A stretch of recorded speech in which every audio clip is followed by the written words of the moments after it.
Hello, everybody. Whoa, oh, oh.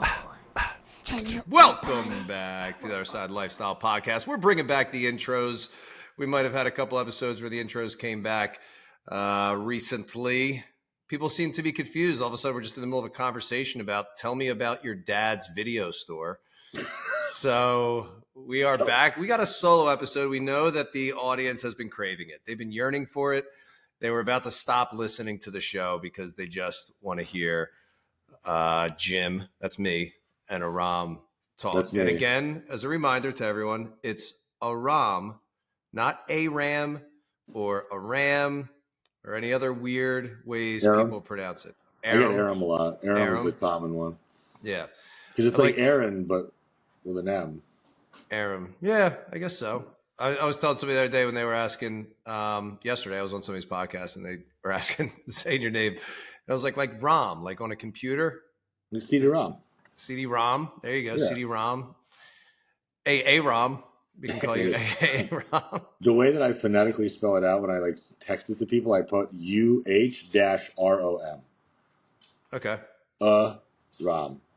You could do even like UH. That's what I did. UH. Oh, UH. Never mind. I was thinking AH. Yeah, if you did AH, it would be like ROM. Yeah, no, it's UH-ROM is how I phonetically will spell it out for people.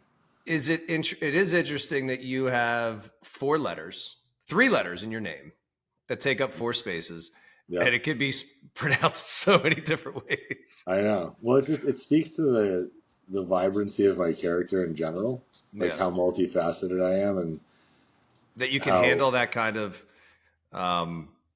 what's the diversity? Not even like difficult times. What's the word for that? Resilience. Adversity. That you can handle so much adversity in your life with such resilience. Well, it's because of my namesake. Yeah, that's true. My parents set me up for success. My father was so inspired to name me after his father. Yeah, we're done hearing about your father. We don't care anymore. Yeah. Well, our relationship is better if you care to know. Is it? Yeah. He's become more pleasant in his old age. Did he find out your income? I think it was that he came to the event in March and he saw a room full of 60% women, and he was like, "Oh, so he's not gay. That's cool." Wow. Yeah. But yeah, I mean, bi is different than gay. It's true. He doesn't know the difference. Yeah, he was proud of you, seeing you up there and organizing this thing. Yeah, for the first time in 40 years, I gained my father's approval, which is lovely. Yeah, he told me when he met me, he goes, "Just meeting you, I've gained respect for my son." And I said, "I appreciate that, and it's not the first time I've heard it before." Because you've met many of my dads before. Most dads I meet, when they meet me, they say, "I now respect my child," knowing that you've accepted them.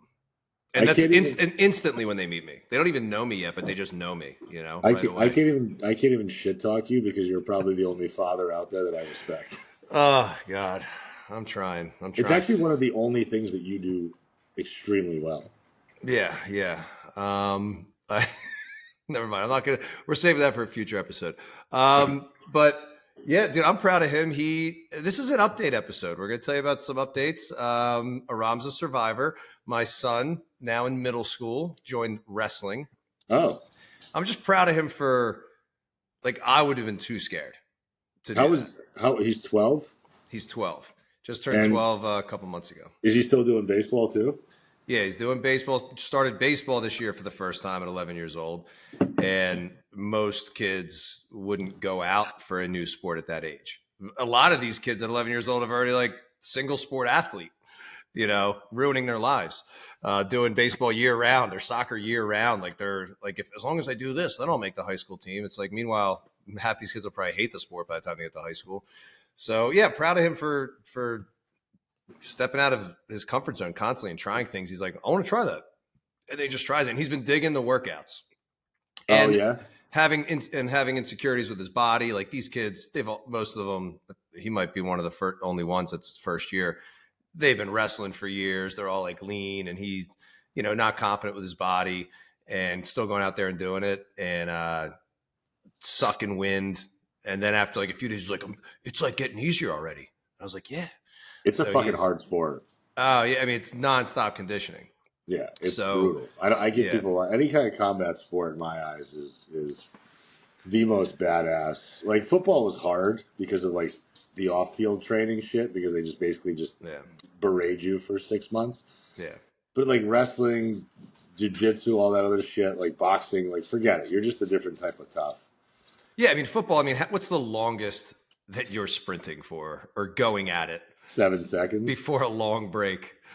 7, you know what maybe. I mean? And that's if you go all the way downfield, which never happens. And the people probably going the hardest are probably on the line because they're just pushing nonstop. It's a combat sport on the line. It's a combat sport on the line, yeah. And with wrestling or something like that, I mean, you're in the spotlight. You're the only one out there. It's all you.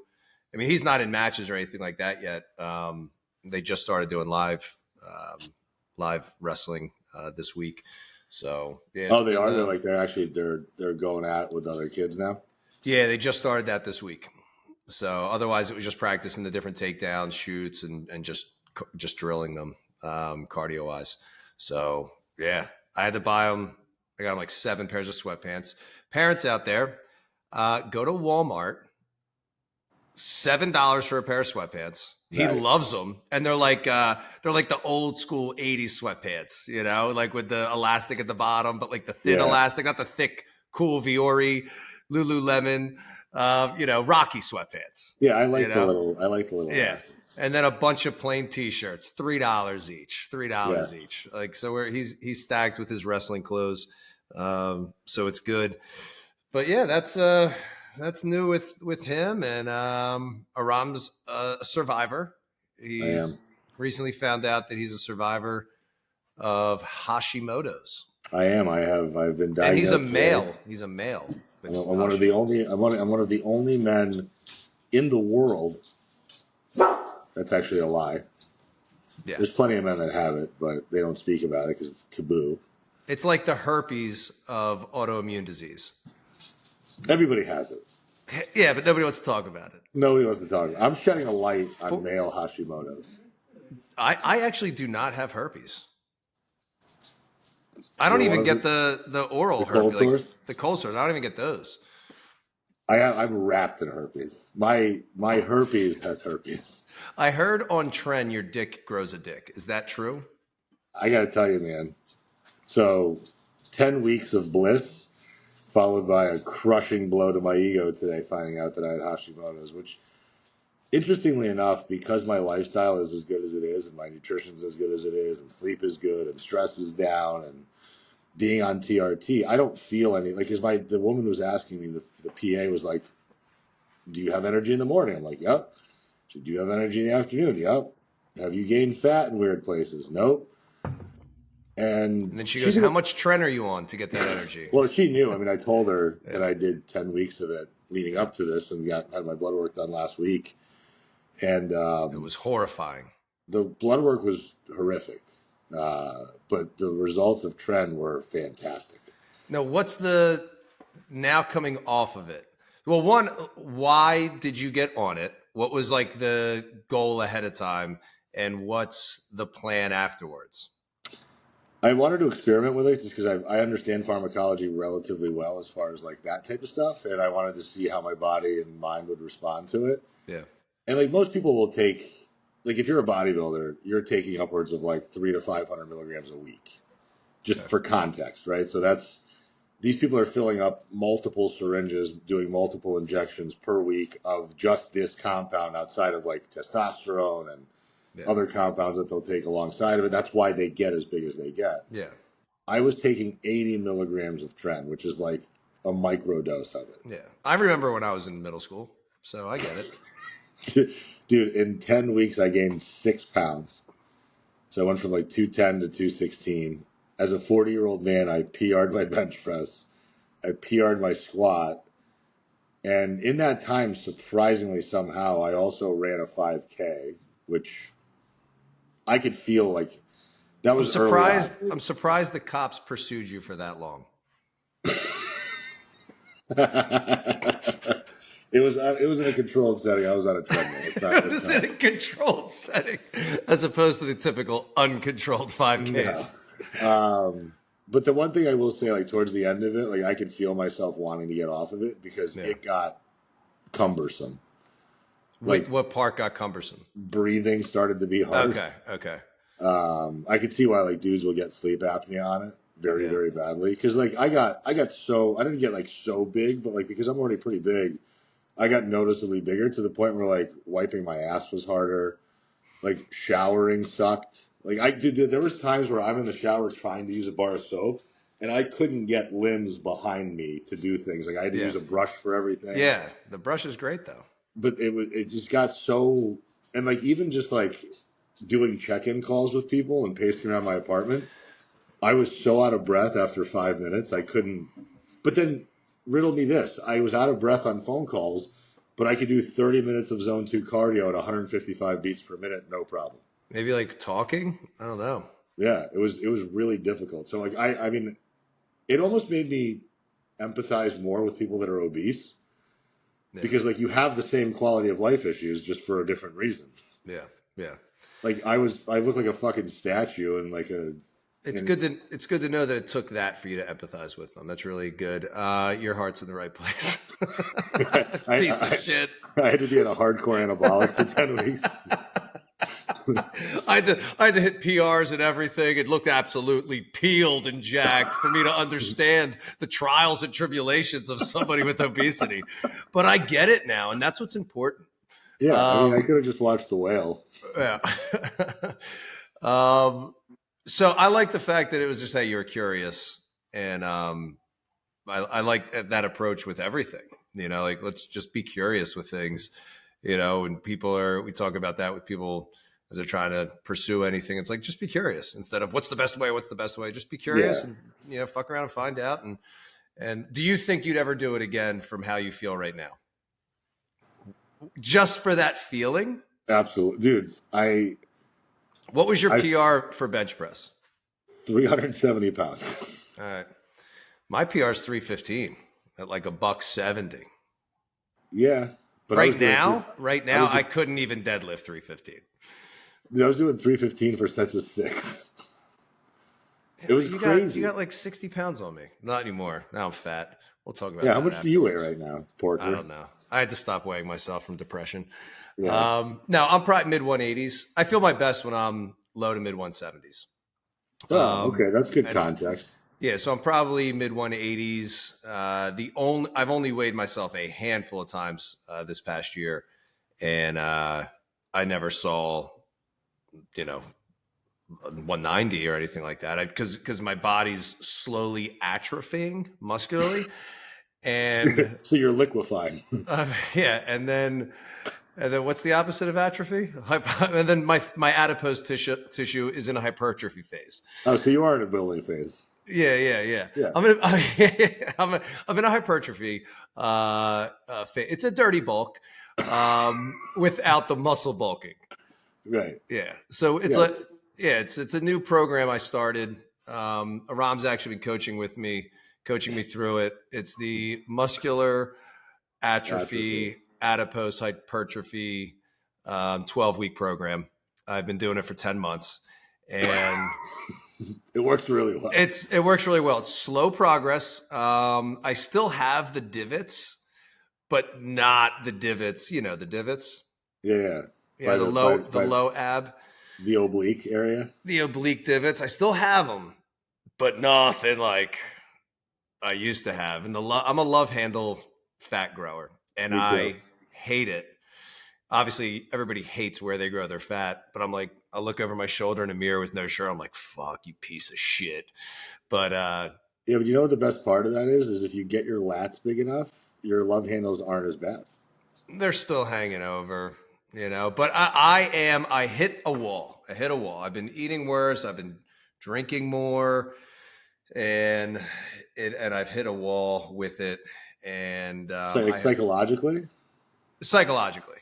Yeah. I'm like, I can't do it. Yeah. I can't do it. Like, and you're snacking, just eating shit. I've eaten much less this week and have way more energy, and it feels good. It feels good. What was eating shit like for you? Like, what was like? Because my little off the rail nights. Yeah, I mean, what was like a bad day for you? I couldn't even tell you. It'd be random.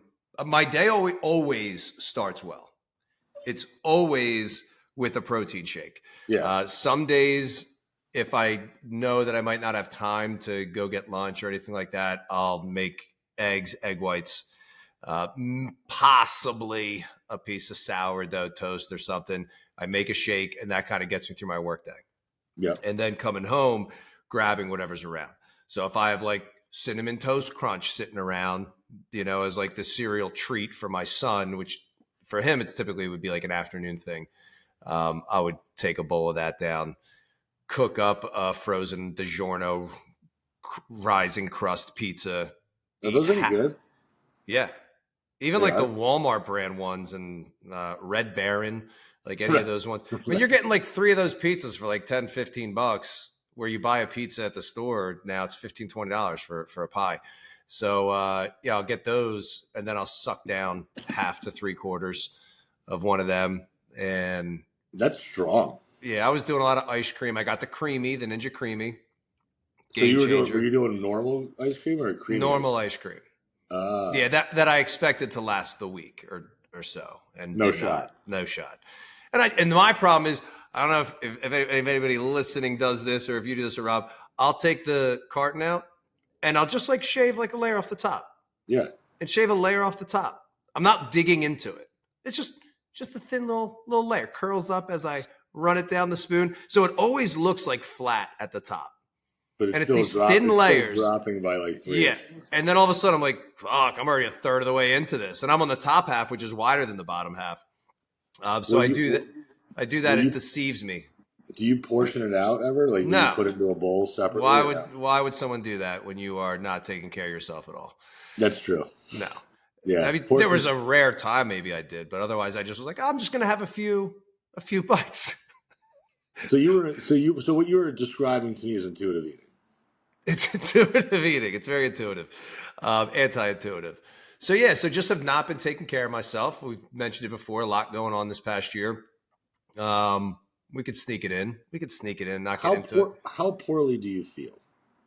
I don't feel horrible. Okay. Because I want to also talk. Like, I think that's an important thing to tell people, because I think what I've been seeing a lot of is like this idea, like, okay, it's December. I'm going to be a little bit more unregulated. I have more events to go to. I'm going to be drinking more desserts, more parties, blah, blah, blah. And everybody is panicking about this idea that they're going to lose progress. And what I want to make very blatantly clear to everybody is, and this is going to sting for some, and it might be hopeful for others, prior to this breakdown that Jim was going through right now, he's on the tail end of recovering from it. He was in pretty fucking good shape. Like, as a 45-year-old I felt great. I felt great. 2 years ago, I felt great. Yeah. 3 years ago, I felt great. But what I want to tell But the people funny thing is, at the time, I didn't feel overly confident with it. And it's like, people say that shit all the time. They say that shit all the time. I would go back and forth in my brain between, people are going to think I'm a douchebag if I take my shirt off, because I know that I look good. Yeah. And I have tattoos and obviously unbelievable looking in the face. Really? Nah, not anymore. So, but it's like, I either think this guy thinks he's a douchebag, or I'd be like, oh, I'm not as lean as I think people might expect me to be. Yeah. And I look back, and there was like those moments where it's like, oh, I look really good. I look really lean. And now the funny thing is, like, this past summer, I felt more confident with my body this summer, not looking as good, because I'm just in a different place in life where I'm like, it just doesn't matter. Yeah, it's like, it doesn't matter. It doesn't matter. And it's a good place to be. And I've been dealing with other things and working on other things, which has allowed me to not beat myself up about what I'm doing right now. And too many people, I mean, they have a day or a week off or something. They're in a slump for a couple of weeks. They don't eat well, and they're beating themselves up. And it's like, if you're not working on any area of your life, I get it. Yeah.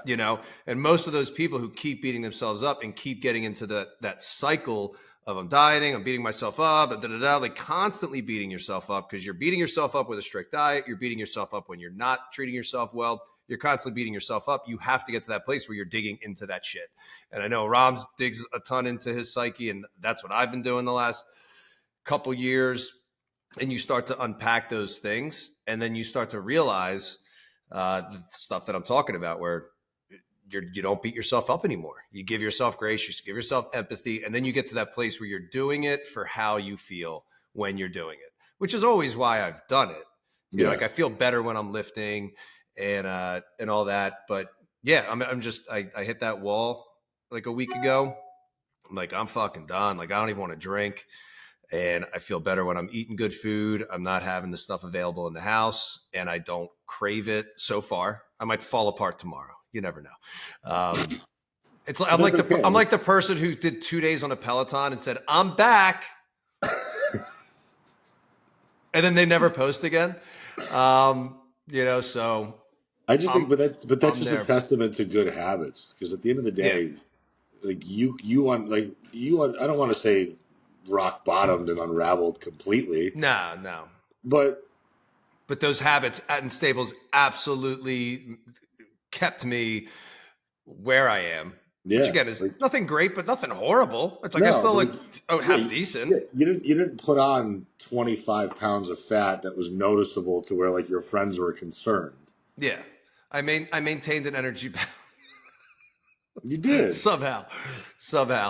But yeah, I'll have to get on the scale. Maybe I'll bust the scale. I think it needs new batteries, which has been a godsend. And maybe I'll have my eyes open. I'll be like, oh shit. But I don't look like I've put on a tremendous amount of weight. That's what I'm saying. Like that's why, like it's always so funny to me when people like 10 pounds is still significant over the course of I mean, less than dude, a year. I put on 6.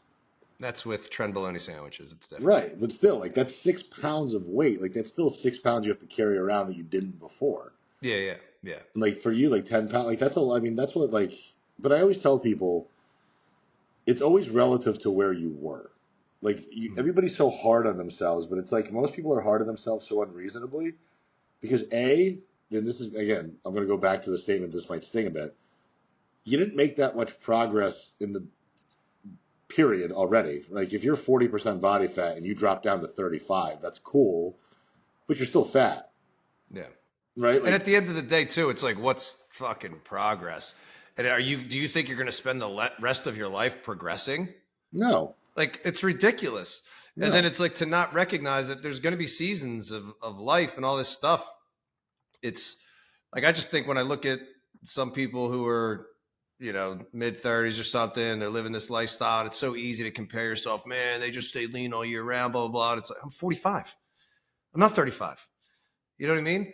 3 years ago, I'm 42, 43, looking nice. It's like, damn, it'd be easy to look at that window and go, oh, dang, man, I wish I was that age and look like that. Yeah, I got there over the course of a year or so.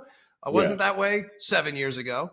Yeah. I got really good. Now I'm going backwards a little bit. But because of the muscle that I put on, the way I look at this weight is very different than the last time I weighed this much. Of course. Yeah. Of course. And that's what people forget. Like, and you say it constantly, like, if you're going to be fat, you might as well be strong.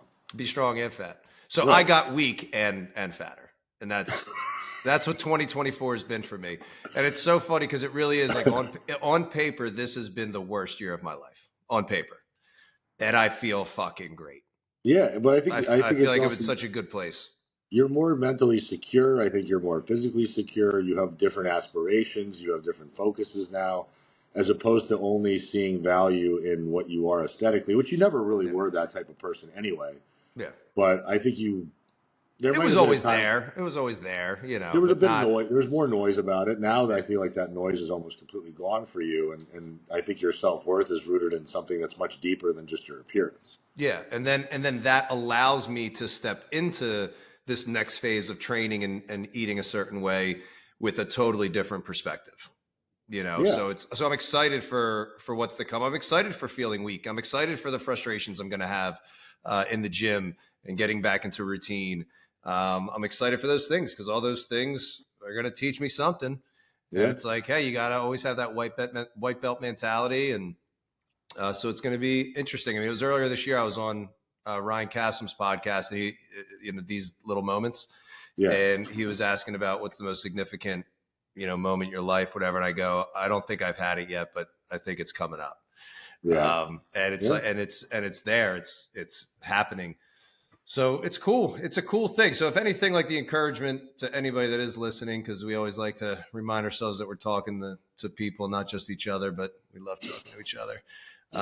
Is if you're in that place, you're not alone. I just put on my stories yesterday. You're not alone, and be excited about the challenges coming up instead of so angry. And just, I cannot stress enough, just radically accept where you are. Yeah. And for the people who your identity has revolved around working out, yeah, you're going to feel like you're a phony when you're not doing the working out. So maybe your identity shouldn't be that. And remind yourself, this is just something that you do. It's not who you are. Like who you are as a human being at your core is not a body, not I'm a power lifter, I'm a bodybuilder, like I am this. No, you are you. And that's something that you're passionate about and that you do. Yeah. So when you're not doing it, you're still you. So start to find out and discover your identity beyond the stuff that you've been stuck on. Yeah, I mean, it's getting to a point now where I think everybody already knows what they should be doing. I don't, Dude, it's so funny because I think back on our earlier conversations. I remember the restaurant one. And I'm like, everybody knows what they should order at a restaurant. You're like, I don't think they do. I don't think they do. Well, we're talking about it, but it's like, I knew what your point was. I knew what your point was with it, but it's like, everybody knows what to do. If you're not doing it, you need accountability. It's absolutely the foundation of all success. Yeah, well, even just because you're not always going to pay for accountability, right? Like I think there's certainly a price tag to it because that's why our jobs exist.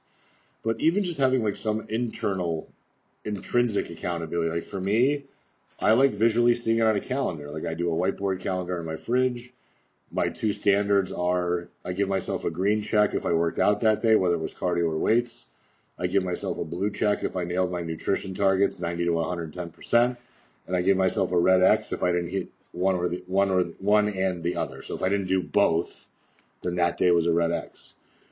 Most of the time, like my calendars are generally very green because I train a lot or I work out a lot to some degree. I mean, it's easy when I have a fucking gym in my garage, and so do you.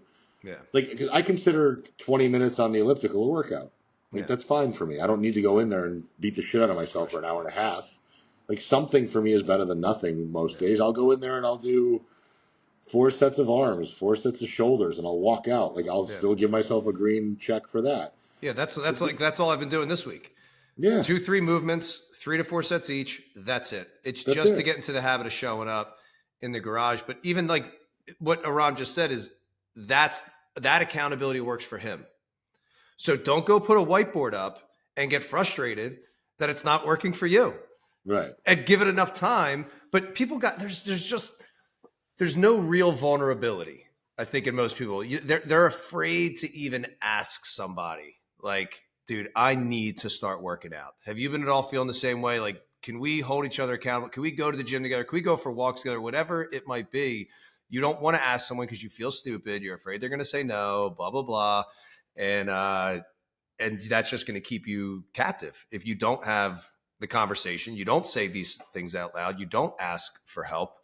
So, to piggyback off of you saying you don't have to pay for it. I mean, the group that I'm running right now, this was a big thing that came up. And the one guy who owns the company asked one of his colleagues to be an accountability partner with working out. Because they're like, we got to start pushing ourselves out of our comfort zone if this is something that you're not happy with.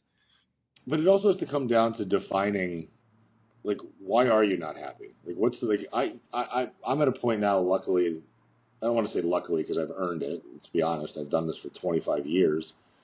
I don't give a shit if I miss a workout. And I don't give a shit if I eat like crap one day. Because I know physiologically there's no backslide that's going to occur. But I think our clients or people on Instagram or people that listen to us, they still panic because they have this little bit of momentum behind them. And then they feel like they might be losing steam because of the holidays or I'm going to lose all this progress.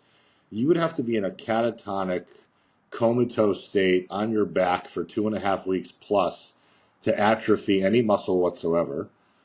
And you would have to be so inactive to where really it's going to just only really affect your psychology more than your physiology. Like nothing bad really happens. Nobody that I know is eating 3,000 calories over their maintenance every day of There the we go. holiday season. They're just not. And I think it's important too to recognize there's a difference between not progressing and losing progress.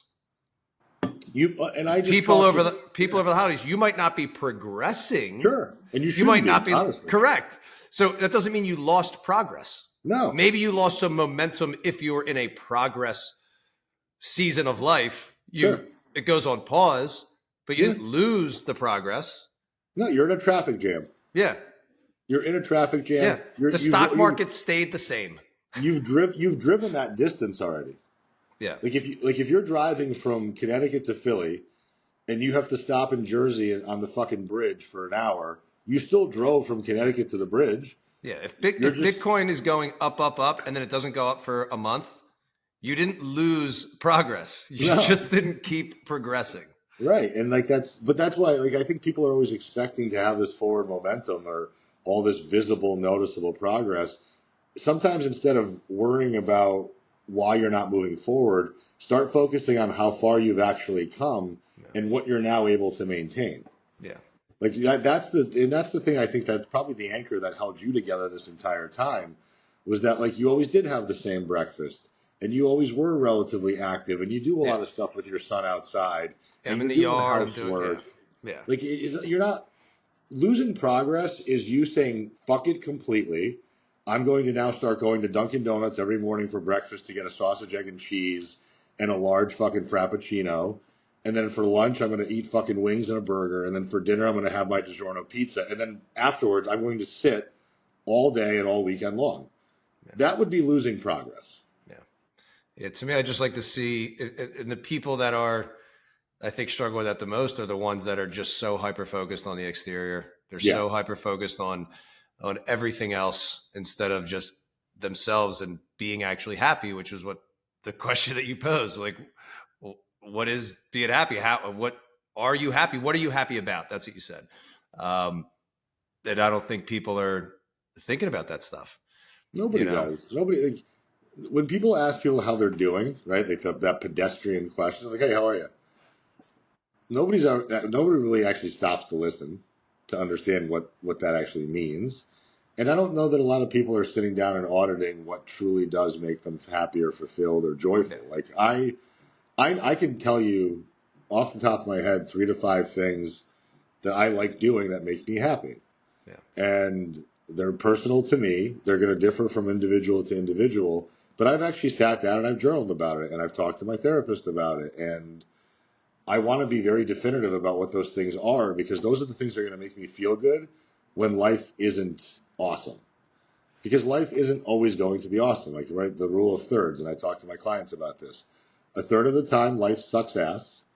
A third of the time, life is boring as all fucking hell. And a third of the time, life is very awesome. Yeah. But that means that 2/3 of the time, it's not awesome. Yeah.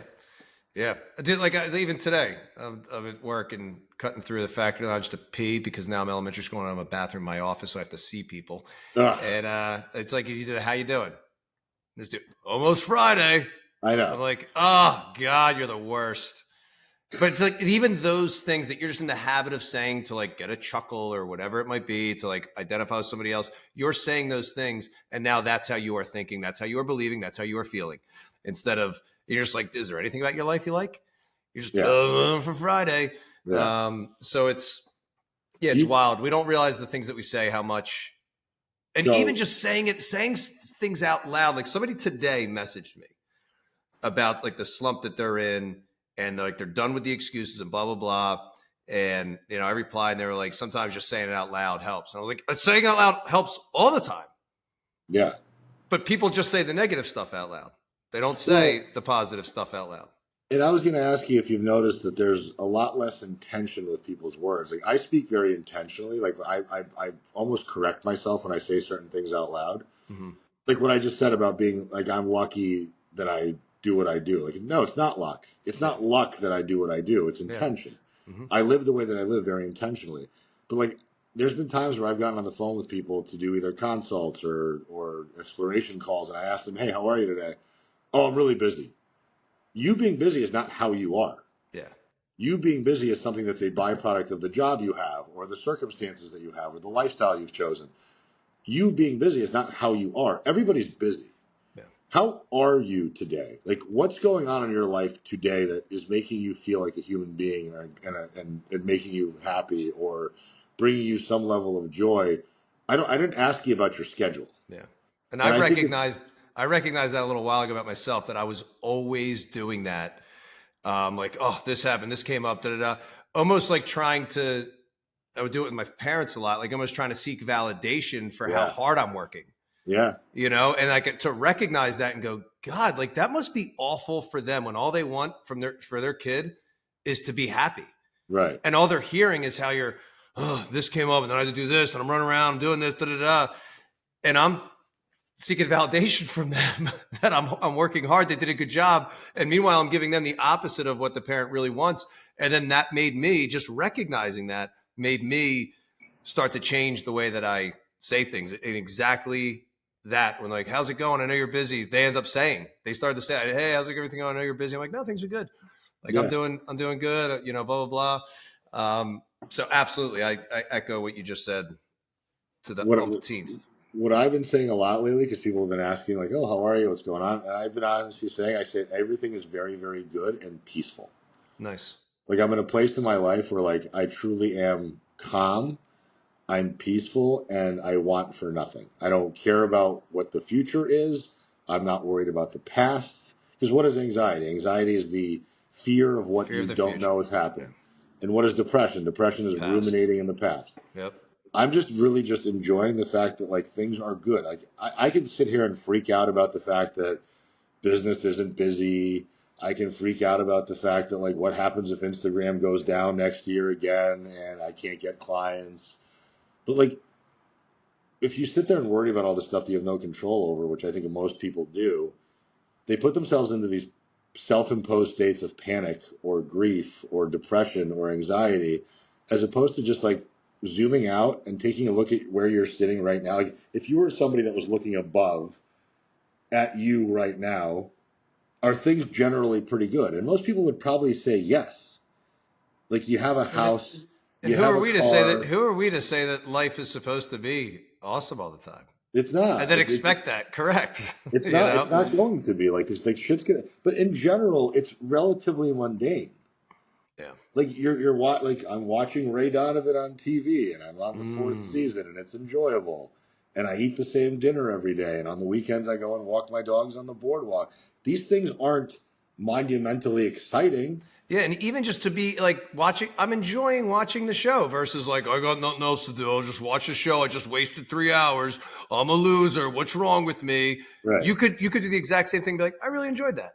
Now let me go find something outside that's good for me that I'm going to enjoy. Just enjoying this. Absolutely. And the more that I've been like learning about the brain, it's wild. We know that comfort is just familiarity, and your brain wants familiarity. Your brain also wants to give you what you want. Well, what your brain thinks you want is the thing that you give the most attention to. So if you're always finding things to worry about, your brain's going to be like, oh, you like worrying about things. Yeah. Here, let me find things for you to worry about. Right. And it's like, if you start to take that perspective, it's like, oh, yeah, like a kid in class. Every day I have a kid crying in class. I literally ignore them. Kids on the ground crying, holding their foot. I ignore them. And as they're in the way, I'm like, all right, here, come over here. You're fine. Just sit down. Just breathe. You'll be fine. Where everybody wants to, are you okay? Are you okay? I mean, I learned that from raising my kid. He falls off like, oh, nice fall. Good job. You're okay. You're okay. If he cries. Go ahead and cry. I'm not telling him man up. But it's like, you're okay. And I'm not going to give attention to those things, because then that reaffirms the kid. Oh, if I want this extra special attention, I'll just cry every time I don't get my own way, every time I fall, every time this and that. And I know when a kid's injured, when they're not injured. I'm not a neglectful teacher, so shut the hell up, listener. Shut up, who's Karen. thinking that. No, I'm not using the word Karen anymore. I know some Karen. I know Karens. I'm just gonna say you. I like Susan now. Go for it. How about Mrs. Jones? No, because Mr. Jones is my client. I know. But yeah, man, it's wild. It's I wild. know. Well, I noticed that, like, so I started feeding my dogs like the butt end of the sourdough bread. You know, like when they slice it Yep. thin, like at the ends. Like I Yep. like those toasting them, but like they're small enough to where they're going to burn too fast in the toaster. So I give those now to my dogs, and I split them in half. These fucking dogs are now so conditioned that when that bag of bread comes out of the drawer and they see it, they're already in the kitchen. Yeah. Like that's how quick Just our pissing brain. all over the place. That's how quick our brain learns shit. Oh yeah. Like we get conditioned just as quickly as a dog gets conditioned to certain things in life. And I think it's astonishing that we don't respect that level Dude. of like innate learning that we just Es- es- experience all the time. Yeah, especially like social media. I mean, you post one thing, it gets a lot of attention.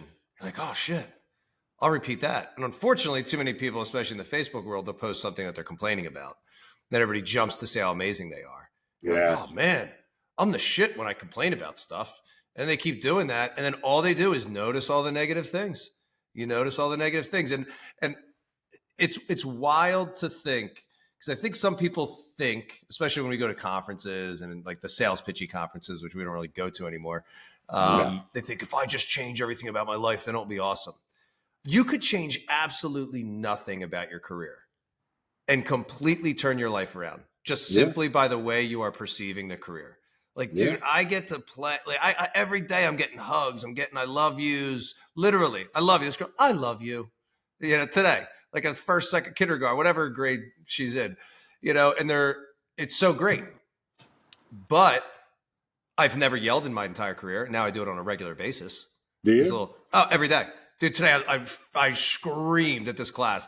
The teacher came to like pick them up from class. It's a first grade class, and they're like a rowdy class. They're trying to help her with classroom management. And I go, you want to see him get quiet? And she just looks at me and I go, yo, what are they? And I just yell.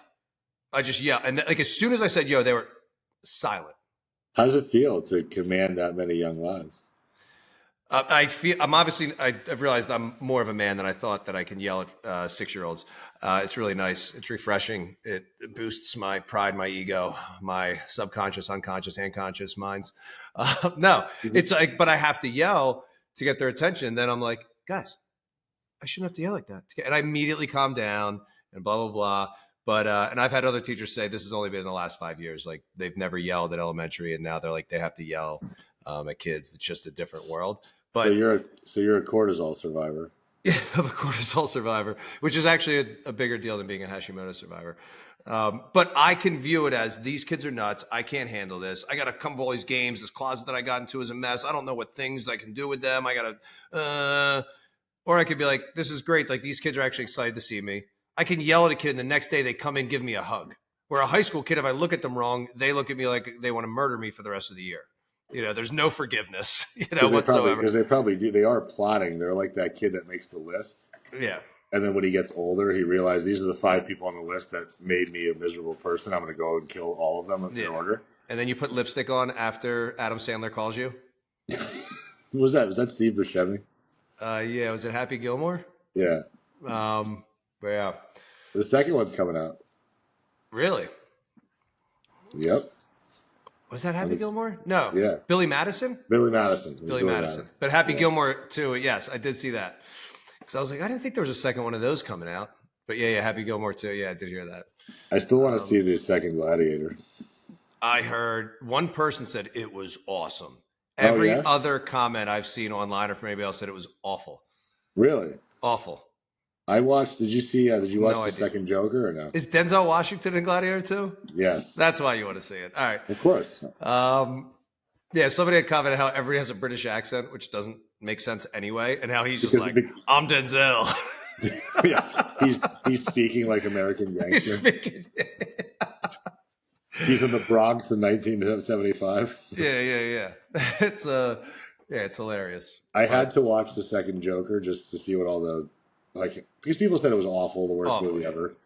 I was ridiculously entertained by it because Lady Gaga's talented as shit, and they sang a lot during it, but I expected it to be a musical. So, and here's where perception, right? Like we as people set our own expectations, and then because of our expectations, we get disappointed. Yep. I walked into that movie expecting it to be a musical. Yes. And to be bad. And it was supposed to be bad. And I got exactly what I expected. But I was actually pleasantly surprised by Yeah. it because the musical part of it was fun and the artistic aspect of it was excellent. And it was cool seeing Lady Gaga's Harley Quinn being like this unhinged psychopath who actually didn't love the Joker at all and was using him for the fact that he was crazy, but he really wasn't. And it was actually an interesting movie, and I thought it was kind of cool because my expectation of it was exactly what it was. And I now see very closely with my clients and with people online, most of their problems stem from the fact that their expectations are just off. Yeah. And when your expectations are off, it's very easy to get disappointed and down on yourself. But if you keep your expectations aligned properly, it's amazing how good life actually feels. Yeah. Yeah. Yeah, man. It's good shit. We gotta do more of these. I'm down. I've got You know? nothing going on. I help 0 people. I do nothing all day. So That's roughly my client list right now. But it's good. It's a good thing. I'm it's focusing on going other to be things. good. If you are struggling to find your happiness, if you are struggling with the cycles of never really being pleased with your progress or whatever, reach out, sign up for the next Inside Out group. It Or has just look been at Jim and see awesome. how little progress he's lost by treating himself like an amusement park over Dude, the last 6 months. yeah, it's crazy. I don't know if I put this online or not, but I mean, in the first group and the second group, in the second group, a woman fired her therapist. And I'm not saying Wow. that I'm therapy by any stretch of the imagination, but it was a testimony to what we did in the group. She goes, I've gotten more out of these first 3 weeks than I've gotten in 15 months of therapy. I believe it. And then she ended up like firing her therapist. She's like, there was no like assignments. They're just talking where it's like, hey, this is an assignment for you to investigate something. And then you have this group of people that are holding you accountable to it and noticing things. And we're reading a book together where it's like they're sharing passages that are speaking to them, like to become grounded. And it's just cool because, and this group was so different than the last group. The last group was so vocal, so open, crying every week. This group, none of that, but it's like all low key.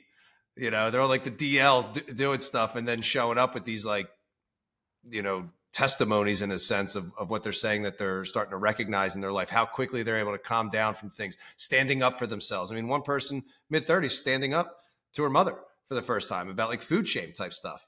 Yeah. And then how that it's already starting to change their relationship. You know, so it's wild. So yeah, if you feel like you're struggling with that stuff, sign up. It's absolutely worth it. It's exciting for me. I'm loving it. And if you just need your workouts scheduled for you, sign up for Aram's app for only $29 a month. $29 a month. And you get, not even $1 a day. Well, it's a little steeper in February. Let's not lie.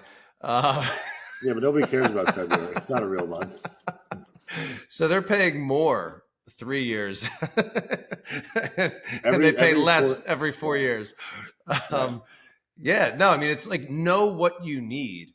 And if you're still thinking I just need another program, another workout, another this or that, then maybe that's not what you need. And if you're thinking, I just need another book to read, I just need to grow more in this area, and you've been in that growth healing trap, you need to start taking action. Sign up for the app. Hire the person to put those action steps into place. Yeah, just do something. You know, if you need your butt kicked, and if you keep kicking your own butt and your mind, you know, investigate some stuff and sign up for the Inside Out group. Inside Out is something I'm going to be referring more people to because I think you're better equipped to handle it than I am.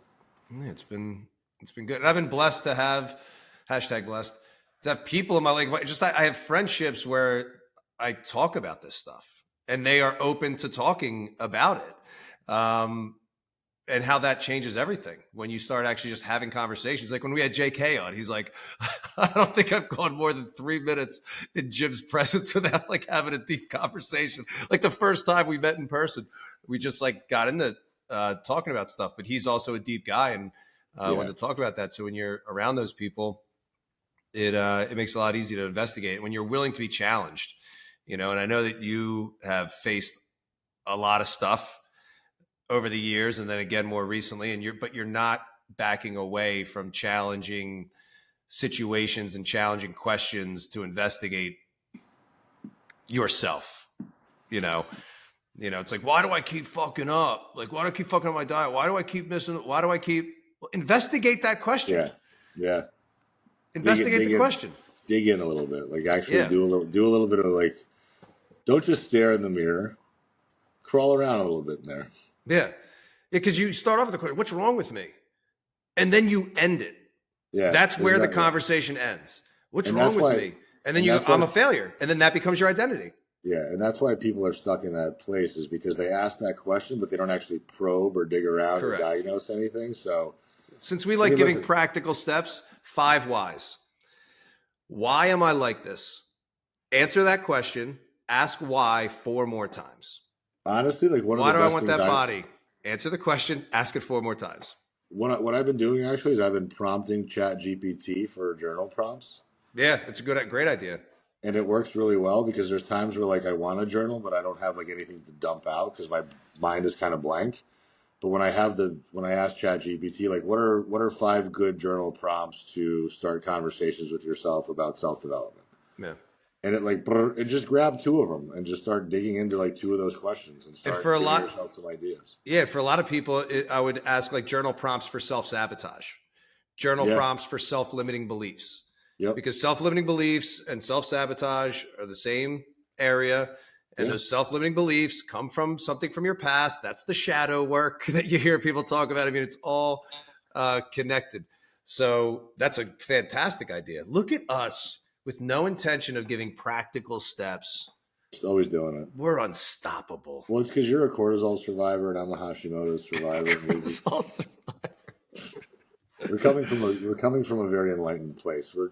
It's hard out here in these streets with these disorders. Yeah, it's recognizing that it's like there is no finish line, man. Like this is fucking life. Like why do you think you got to have it figured out?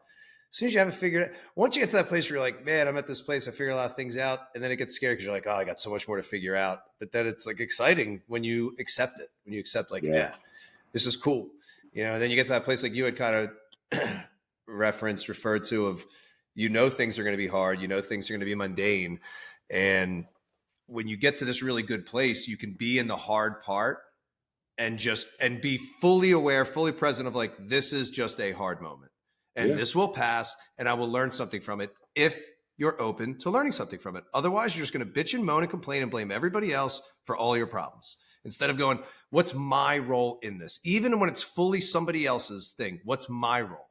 Did I not establish boundaries that allowed them to treat me this way? Correct. Like it's fucking crazy when you start taking all the ownership of the situations that you're in, which might even start as I'm not saying there's no victims out there. There's obviously victim situations, but how you handle it afterwards, you're either going to stay there or you're not. I agree. Well said.